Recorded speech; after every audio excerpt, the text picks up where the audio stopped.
So your girl is in a tough situation. I was cleaning the restroom today and my stopper will not, oh my God, it will not pop up. It's a pop-up stopper, will not pop up. I'm gonna try some remedies here.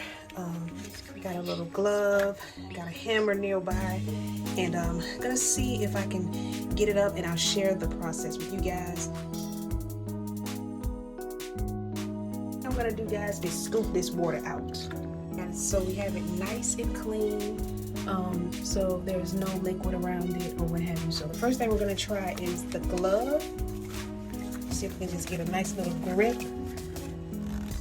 Get some traction on it.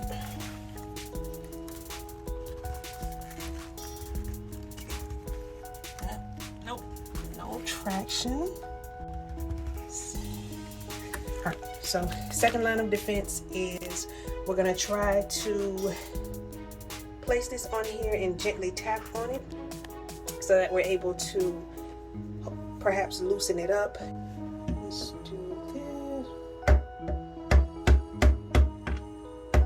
Lightly tap. And that's way better than I had it before.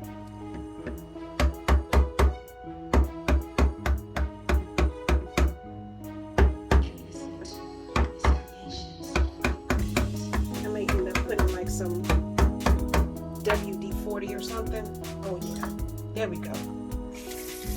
Niagara Falls. Hope this helps. Peace and blessings.